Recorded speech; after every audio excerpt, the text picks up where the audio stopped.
पूर्वी अफ्रीका में स्थित केन्या विविध सांस्कृतिक परंपराओं, जीवंत जनजीवन और समृद्ध प्राकृतिक संसाधनों वाला देश है। इसकी भौगोलिक स्थिति, ऐतिहासिक पृष्ठभूमि और आधुनिक विकास की यात्रा इसे अफ्रीका के सबसे प्रभावशाली राष्ट्रों में से एक बनाती है।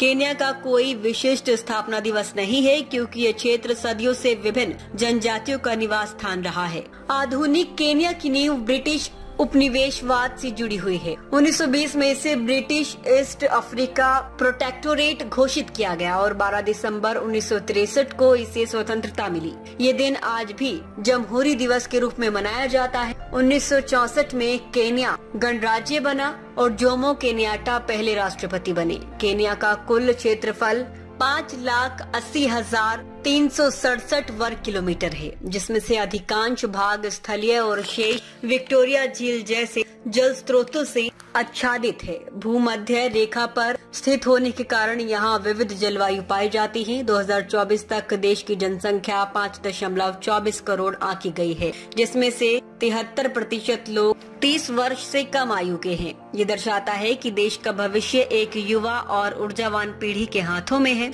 केन्या की अर्थव्यवस्था मिश्रित है, जिसमें कृषि, पर्यटन, सेवा और व्यापार प्रमुख क्षेत्र है। कृषि देश की रीढ़ है जो जीडीपी का लगभग 33% योगदान देती है और बड़ी आबादी को रोजगार उपलब्ध कराती है। चाय, कॉफी, गुलाब के फूल, मक्का और सब्जियां मुख्य फसलें हैं।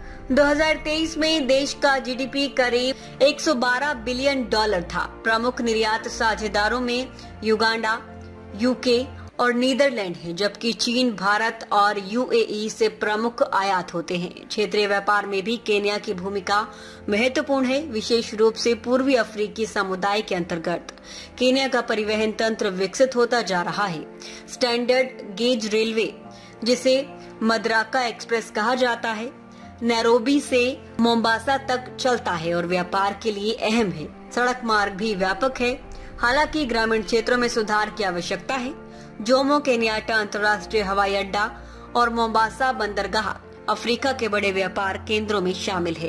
केन्या एक बहुदलीय लोकतांत्रिक गणराज्य है। वर्तमान राष्ट्रपति विलियम रूटो हैं, जो 2022 में सत्ता में आए। संविधान 2010 में लागू हुआ, जिसने शासन को अधिक पारदर्शी और विकेंद्रित बनाया। संसद 2 सदनीय है। नेशनल असेंबली और सीनेट भ्रष्टाचार के खिलाफ अभियान और प्रशासनिक सुधार हाल के वर्षों में प्रमुख मुद्दे रहे। शिक्षा प्रणाली में 8 साल प्राथमिक, 4 साल माध्यमिक और 4 साल उच्च शिक्षा शामिल है। नैरोबी विश्वविद्यालय और मोई विश्वविद्यालय जैसे संस्थान उच्च शिक्षा में अग्रणी हैं। देश की मुद्रा केन्याई शिलिंग है, जिसे केंद्रीय बैंक नियंत्रित करता है। केन्या अफ्रीका का एक उभरता हुआ राष्ट्र है जो अपनी सांस्कृतिक विरासत और आर्थिक संभावनाओं के बल पर तेजी से प्रगति कर रहा है।